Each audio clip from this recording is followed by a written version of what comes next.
Assalamualaikum warahmatullahi wabarakatuh. First, let me introduce myself. My name is Melinda Detha Angga Dewi. I'm first semester. I'm from English Education, Majapahit Islamic University. In this video, I will explain about English for specific purpose. In my material, there are 5 lessons. Lesson 1 about Introduction ESP, Lesson 2 about ESP and ESL, Lesson 3 about ESP course at Technical Secondary Vocational School for Construction and Building Trades student, Lesson 4 about ESP vocabulary teaching at the Vocational Secondary School of Furniture Industry, and the last Lesson 4 about ESP International Sample Lesson Plan. Next slide about definition. ESP is branch of English language teaching that aim to teach students the language need to perform in certain role. Jadi pengertian dari ESP sendiri yaitu cabang pengajaran bahasa Inggris yang bertujuan untuk mengajarkan bahasa yang dibutuhkan siswa untuk tampil dalam peran tertentu. ESP dibagi menjadi 2 yaitu EAP or English for Academic Purpose and EOP yaitu English for Occupational Purpose. Contoh dari ESP seperti dokter, lawyer, dan lain-lain. Sedangkan contoh dari EOP seperti tourism, nursing, aviation, and bricklaying. Next slide about absolute characteristic of ESP. The first characteristic is designed to meet specific needs of the learners, yaitu desain untuk memenuhi kebutuhan khusus pelajar. The second relate in the content to particular discipline, occupation, and activities, yaitu terkait dalam konteks dengan disiplin ilmu, pekerjaan, dan aktivitas tertentu. And the last characteristic is centered on the language appropriate to those activities in syntax, lexis, discourse, and etc., yaitu berpusat pada bahasa yang sesuai dengan aktivitas tersebut dalam sintaksis, leksis, discourse, and other.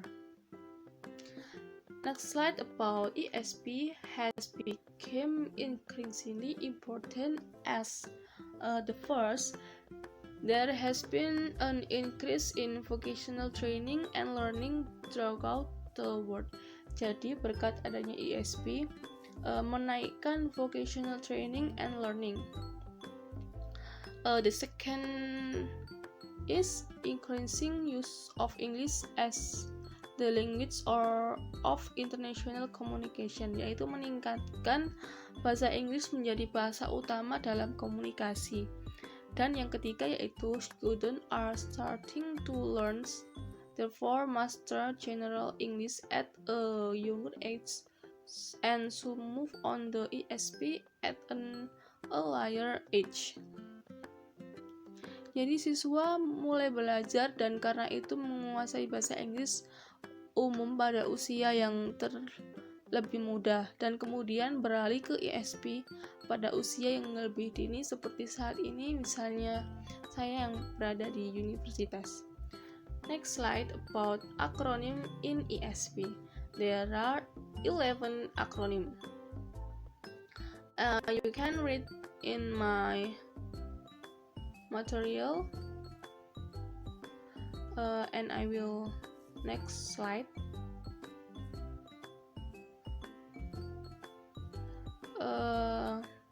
Next slide or the second lesson about how is English for a specific purpose or ESP different from English as a second language or ESL.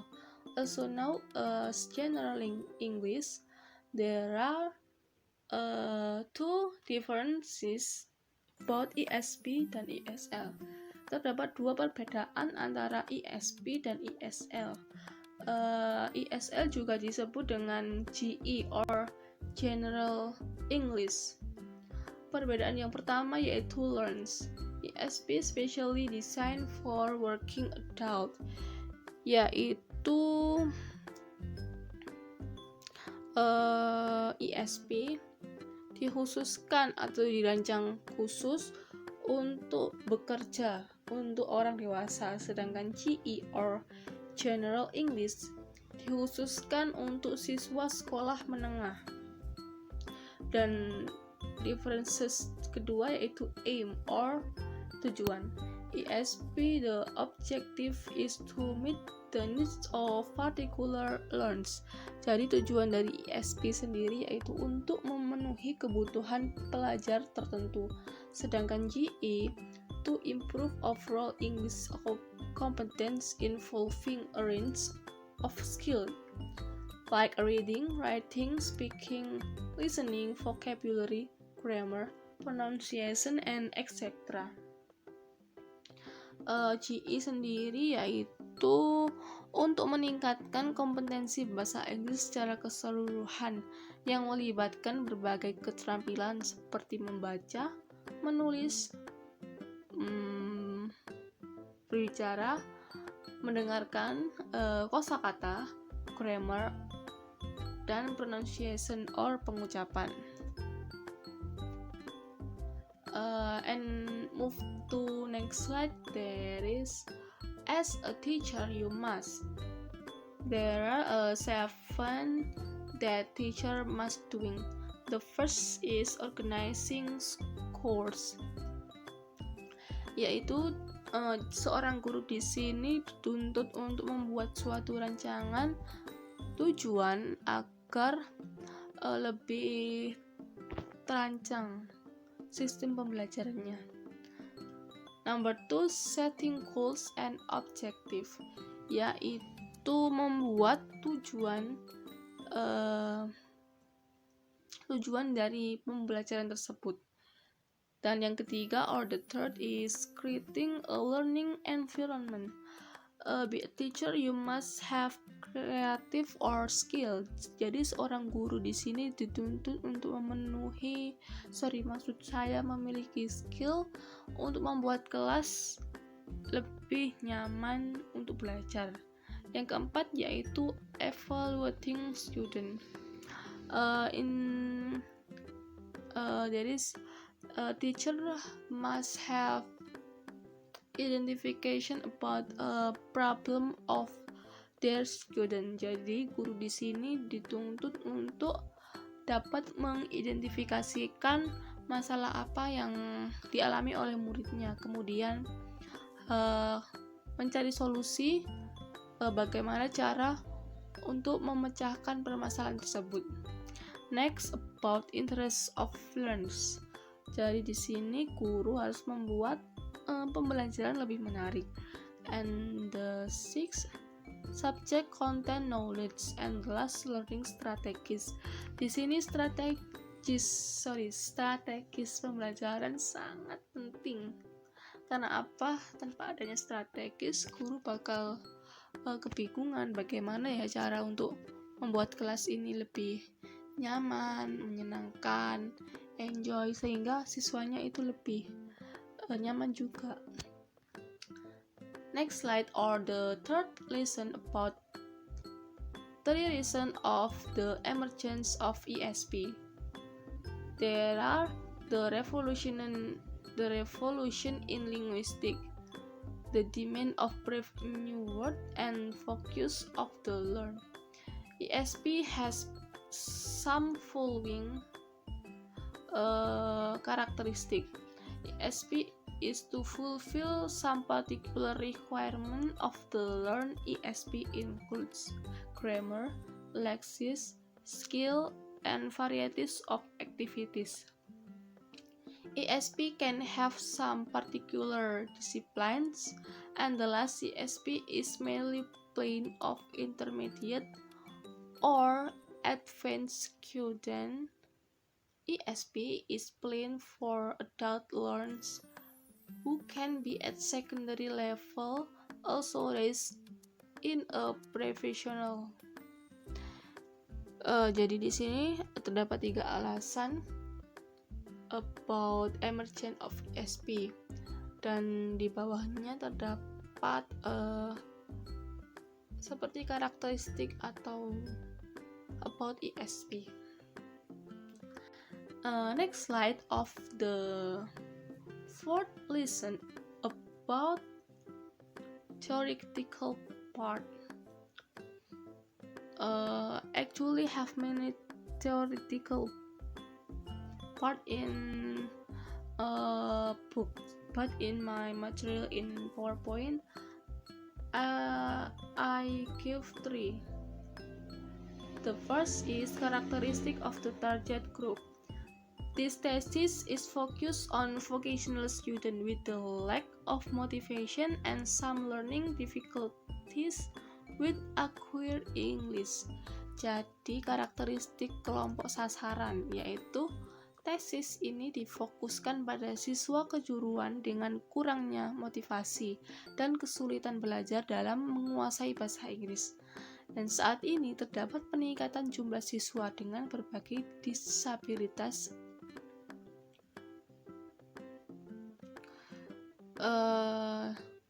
dan lain-lain. Yang kedua yaitu motivation of vocational student atau motivasi siswa SMK. The aim is to make learning English terminology in the field of food or furniture industry more stimulation and motivating. Jadi tujuannya yaitu agar pembelajaran terminologi bahasa Inggris di bidang industri furniture lebih merangsang dan memotivasi. And the third source of motivation, terdapat 3 motivasi dari guru, orang tua, dan lingkungan. Pertama dari guru. Guru adalah faktor kunci dalam motivasi siswa. Ia harus memiliki sikap dan antusiasme yang positif untuk mengajar bahasa Inggris. Yang kedua, orang tua. Orang tua di sini adalah seperti pondasi awal ya. Jika anak memiliki sifat baik, kembali lagi ke orang tuanya bagaimana dia mendidik atau memotivasinya. Begitu juga sebaliknya. And next is environment or lingkungan, terkadang pada latar belakang sosial anak berasal. Suasana kelas yang positif harus diciptakan untuk meningkatkan lingkungan sekolah yang baik. And the next slide about practical part. There are maybe more than 3, but in my material I'm give 3 practical part. The first is target student. Furniture industry vocabulary in use is aimed at students requiring English for practical use in technical field who have pre-intermediate knowledge of general English.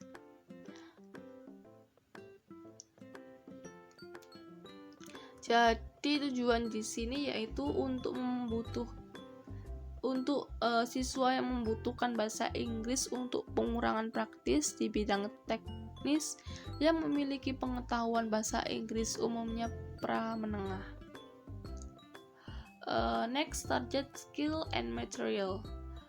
Among the most important in the capability to understand the main idea of a passage or skimming.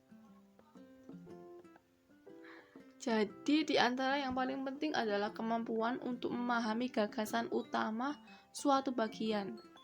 And the last is language function. Different types of exercise were chosen in intentionally for practicing vocabulary to demonstrate to ability to prepare broad variety of exercise which make the highly interesting for learner. Jadi fungsi bahasa. Jenis latihan yang berbeda dipilih dengan sengaja untuk melatih kosakata untuk menunjukkan kemampuan, mempersiapkan berbagai macam latihan yang mungkin sangat menarik bagi pelajar. And the last lesson about sample lesson plan. Nah, di video ini kalian dapat memperhatikan bagaimana membuat sample lesson plan. Nah, begini caranya. Kalian perhatikan dan pelajari. I think enough now. I'm so sorry for many mistakes. Thank you for attention. And the last I say wassalamualaikum warahmatullahi wabarakatuh. Thank you very much.